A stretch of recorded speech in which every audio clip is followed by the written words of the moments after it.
Salutations révolutionnaires. Nous sommes dimanche 23 février 2025. Je vais vous parler de la situation concernant le Congo. Vous le savez, la priorité pour moi en ce moment, c'est ce qui se passe au Congo. Donner de la voix aux victimes, dénoncer ce génocide. La lutte pour le Congo n'a pas commencé en 2025. Pour ceux qui suivent la Ligue de défense noire africaine, vous le savez, j'ai toujours donné de ma voix, que ce soit avec mon organisation, la Ligue de défense noire africaine, la LDNA, avec nos militants. J'ai fait des gardes à vue pour le Congo. Militer pour le Congo, parce qu'il y a plus de 10 millions de morts. Regardez, ils veulent nous ramener au commissariat, on n'a rien fait.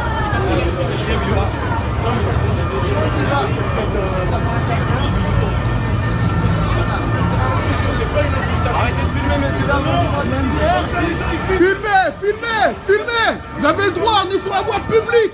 Ils n'ont aucun droit. Nous sommes sur la voie publique. C'est la loi française. C'est terminé, filmez. Rien à foutre.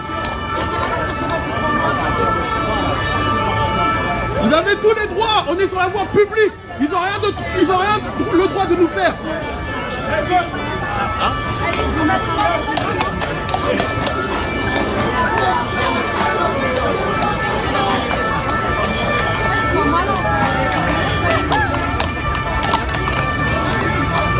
Nous avons mené des actions pour dénoncer ce qui se passe au Congo et c'est pour cette raison que je continuerai de donner de ma voix parce que c'est cela le panafricanisme.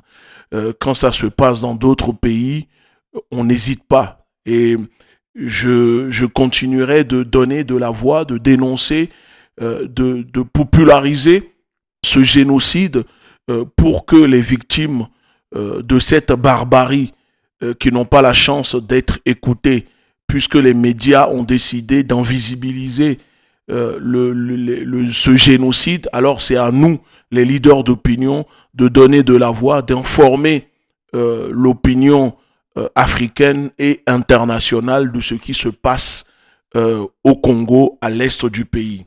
Aujourd'hui, il y a une information aberrante publiée par les pages affiliées à Trump, le président américain. On apprend que le président, ou je dirais plutôt le dirigeant dirigé, le président coopté à la tête du Congo, Félix Tshisekedi, a décidé, écoutez bien, d'offrir aux États-Unis la propriété de son pays au président Donald Trump, soi-disant pour permettre à ce que ce dernier puisse mettre la fin à la guerre soutenue par le Rwanda. Ce n'est pas une blague ce que je suis en train de vous dire. Tshisekedi a donné la propriété des minerais du Congo à Donald Trump, soi-disant pour l'inciter à mettre la guerre au Congo. Oui, donc pour mettre fin à la guerre au Congo, Tshisekedi est en train de vendre le pays. Ce n'est même pas vendre. Tshisekedi est en train de livrer le Congo aux impérialistes.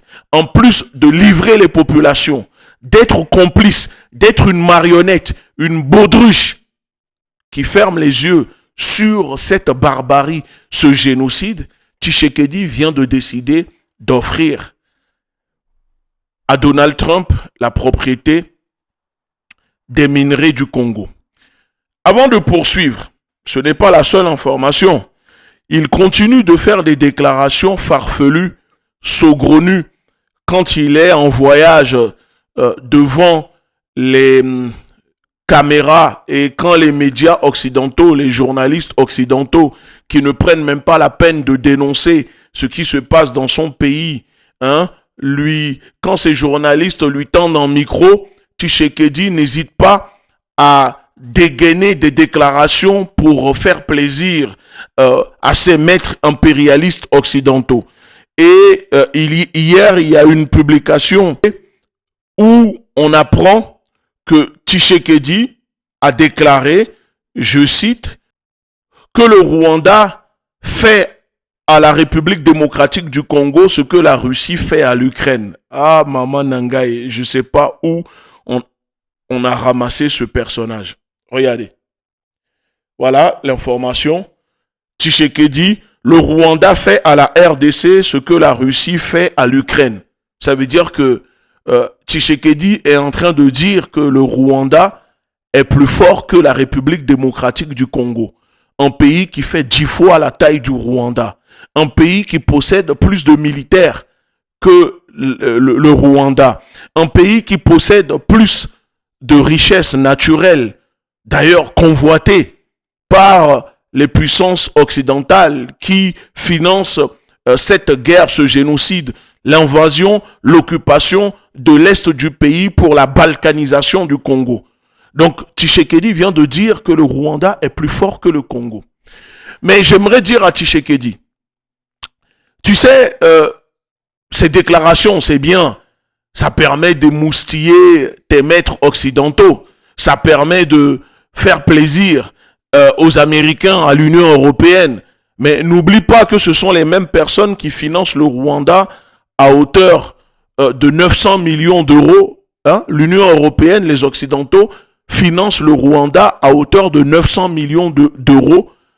La machine de guerre qui permet au Rwanda de piller les minerais que le Rwanda revend ensuite à l'Union européenne.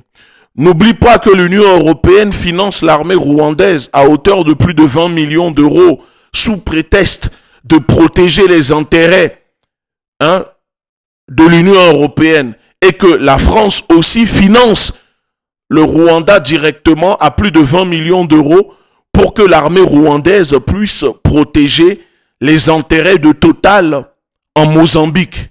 Et donc, indirectement, faisant croire que c'est pour financer l'armée rwandaise en Mozambique, nous savons qu'en réalité, ces personnes financent l'armée rwandaise pour agresser la République démocratique du Congo avec leur supplétif du M23. Et d'ailleurs, on apprend, avant de revenir sur les déclarations de Tshisekedi, on apprend la France qui bloque les sanctions contre le Rwanda au sein de l'Union européenne.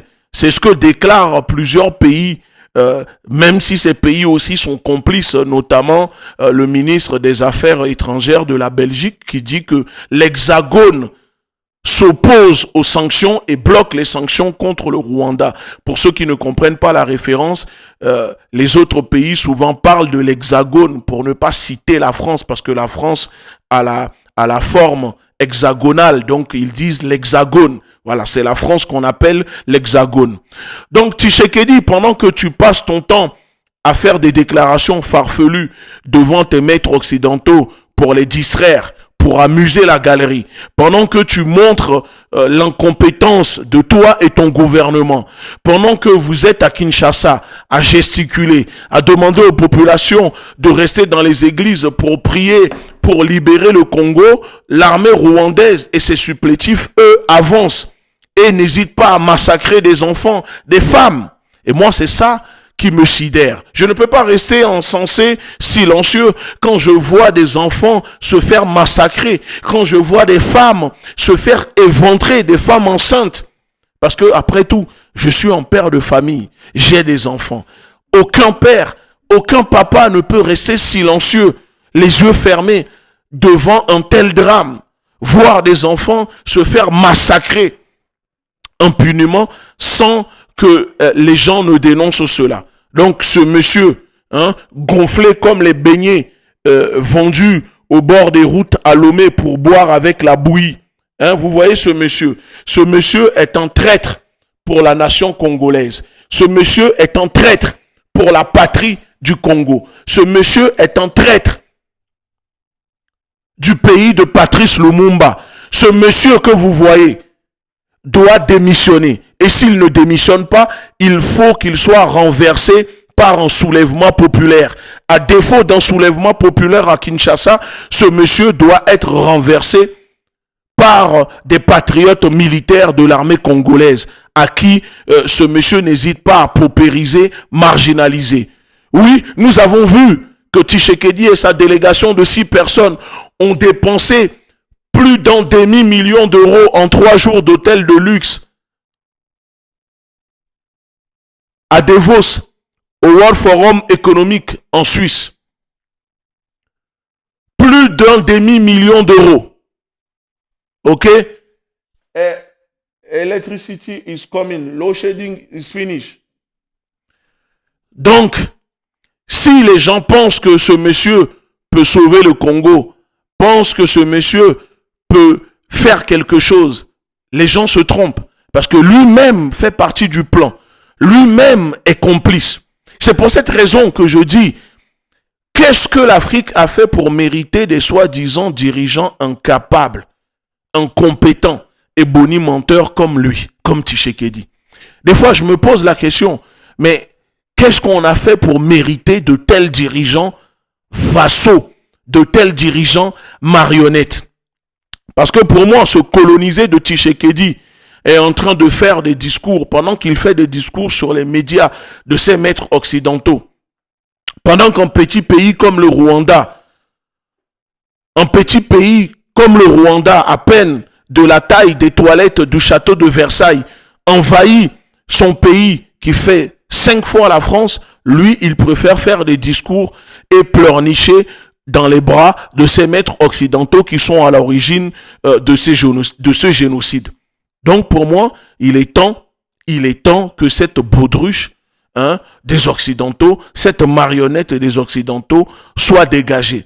Et surtout, il faut que les Africains comprennent, que les Congolais comprennent, comme quoi avoir des diplômes, plein de diplômes universitaires, ou acheter des faux diplômes, comme Tshisekedi, n'est pas un gage de qualité pour diriger un pays, et encore moins un pays aussi grand, aussi riche que le Congo. Parce que c'est une honte de voir ces dirigeants qui se pavanent dans leurs costumes endimanchés, délabrés de souveraineté, de justice, de liberté, avec leurs diplômes et leurs faux diplômes, être complices des génocides qui se déroulent sur les terres africaines.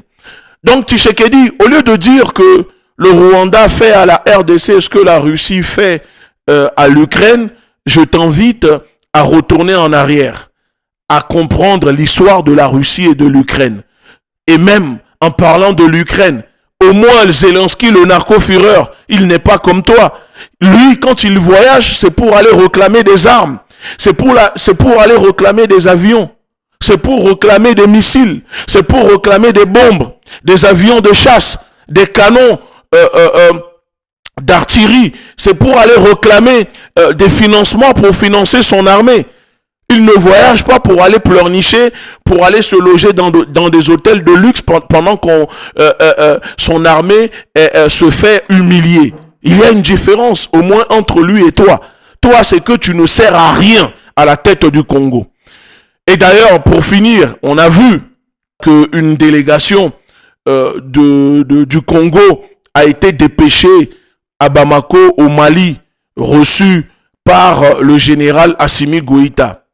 Vous voyez comme quoi, quand on essaye de parler, les gens, parce qu'ils ont des problèmes d'incompréhension, n'hésitent pas à venir insulter, lancer des campagnes de dénigrement, harcèlement, etc. Alors, bon, j'avais décidé de ne pas répondre, mais je tiens à préciser une chose.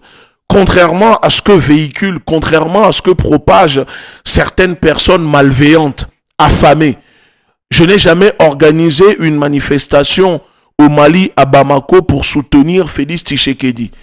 Je ne suis ni impliqué de près ni de loin à une manifestation organisée à Bamako pour soutenir Félix Tshisekedi. C'était une manifestation organisée par des mouvements le 8 février à travers l'Afrique et dans sa diaspora. L'information était disponible sur les réseaux sociaux et donc, comme tout le monde, j'ai commenté en disant tout simplement que pour moi, c'est un refus honteux de la part du gouvernement. Et j'ai dit que Modibo Keïta doit se retourner dans sa tombe. Et quand j'ai pris la parole pour parler en vidéo, j'ai même dit que j'espère que les autorités, le président Assimi Goïta n'est pas au courant et que si le président Assimi Goïta est au courant, j'espère qu'il il donnera l'ordre au gouverneur d'accepter ce rassemblement parce que ce n'était même pas une manifestation, c'était juste un rassemblement à la place Square Patrice Lumumba. Donc c'est une information qui était déjà publiée par les camarades comme moi, Zulu, Konaré, disponible sur Twitter. Et moi, j'ai juste relayé. Donc ceux qui lancent cette cabale en essayant de manipuler les têtes faibles, les esprits faibles, pour faire croire que moi, j'aurais organisé une manifestation au Mali pour déstabiliser. Ça, ce n'est pas un problème. J'ai décidé de ne pas vous répondre parce que si je réponds, je sais tellement de choses que je risque de faire des dégâts. Donc, pour ne pas rentrer dans votre stupidité, hein, si je peux le dire comme ça, votre stupidité, votre bassesse, hein, pour ne pas me rabaisser à votre niveau, je ne vais pas répondre à vos attaques, etc. Mais comme on dit, les hommes mentent mais pas les preuves. Donc, voir aujourd'hui une délégation du Congo être reçu à Bamako, même si on voit la tête du ministre de la Justice, on a l'impression qu'il tirait la gueule. Parce qu'on se souvient quand même que lors du sommet à Saint-Pétersbourg, Tshisekedi ne voulait pas prendre une photo avec la présence des dirigeants de l'AES en disant que c'était des putschistes. Donc je dis quand même que pour moi, vous savez, on ne peut pas rester les bras croisés quand la maison du voisin brûle. C'est ce que nous avons dit quand c'était pour le Mali, pour le Burkina, pour le Niger et même pour les autres pays. Voilà, moi, mon sens de mon panafricanisme, de ma lutte révolutionnaire anti-impérialiste. Donc, les gens doivent savoir que l'impérialisme et les ennemis de l'Afrique prospèrent sur le manque d'unité et solidarité entre nos populations. États et dirigeants. Donc si les États africains décident demain de s'unir et privilégient la mise en place de solutions africaines à nos problèmes, beaucoup de choses vont changer. En s'appuyant bien sûr sur nos alliés sincères internationaux, hein, comme la Chine, la Russie, le Venezuela, Cuba, etc. Je suis convaincu que l'Afrique en ressortira plus forte et plus grandie.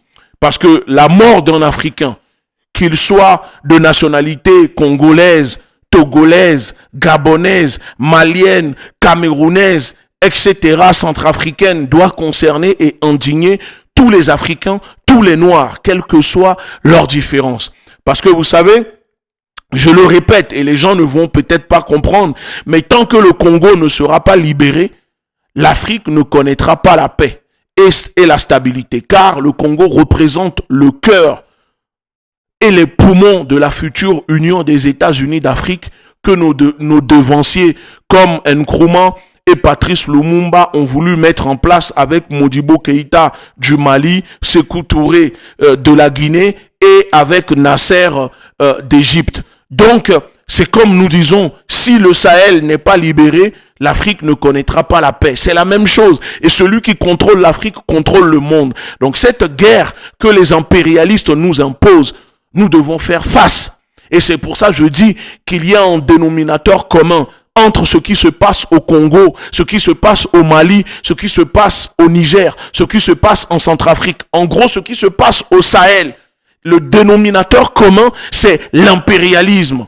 Alors, si vous êtes panafricaniste sans être anti-impérialiste, alors c'est que vous n'avez rien compris. Moi, je suis un anti-impérialiste, internationaliste, et nous devons internationaliser cette lutte.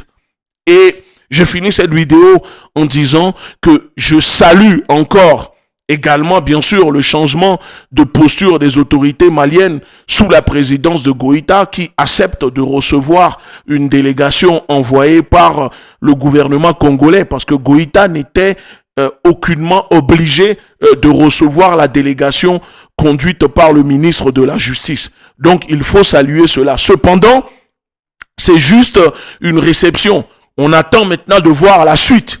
La suite, si il y aura maintenant l'unité panafricaine, et je le répète, ce n'est pas pour soutenir le gouvernement congolais. On s'en fiche du gouvernement congolais. Le gouvernement congolais de Tshisekedi ne mérite même pas notre soutien. Mais nous le faisons pour les populations congolaises, pour les victimes, pour ces femmes, ces enfants, ces hommes, ces vieillards qui se font massacrer. Vous imaginez, l'ONU vient de publier un rapport. Plus de 3000 enfants ont été massacrés par le M23 à Goma. C'est ça que nous devons dénoncer. Et affaiblir le Rwanda de Paul Kagame. Tous les États africains doivent couper leurs liens pour isoler le Rwanda, pour isoler Paul Kagame. Tous les pays, les dirigeants, les pays qui ont des accords avec le Rwanda doivent cesser cela. Parce que ceux même qui financent cette guerre, les Occidentaux, sont en train de faire semblant en ce moment de mettre fin aux accords avec le Rwanda. Alors que normalement, avant les Occidentaux, c'est ce que je disais, c'est nos États, nos dirigeants qui doivent être l'exemple de cela. Surtout nos dirigeants panafricanistes qui doivent dénoncer le comportement, l'agression de Paul Kagame contre les populations congolaises. C'est ça que nous devons faire. Parce que nos devanciers comme Thomas Sankara, Patrice Lumumba le faisaient. Et nous devons continuer à donner de la voix pour le Congo. Ceci dit, pour ceux qui décideront de continuer d'insulter ou de signaler mes réseaux sociaux parce qu'apparemment il y a des personnes qui jubilent car ils ont fait supprimer mon compte TikTok. Ce n'est pas un problème. Mon compte TikTok, n'oubliez pas, a servi à promouvoir la cause du Mali, la cause du Niger, la cause du Burkina Faso. Donc si vous décidez de supprimer les armes que nous disposons pour combattre l'impérialisme, l'ennemi, notre ennemi commun qui est l'impérialisme, c'est votre problème, c'est votre stupidité. Moi, ce n'est pas un souci. Je peux vivre sans TikTok, je peux vivre sans Facebook, je peux vivre sans les réseaux sociaux. Donc, je vous dis, pour ceux qui soutiennent, merci beaucoup. La révolution est en marche. Armons-nous idéologiquement. Ingeta.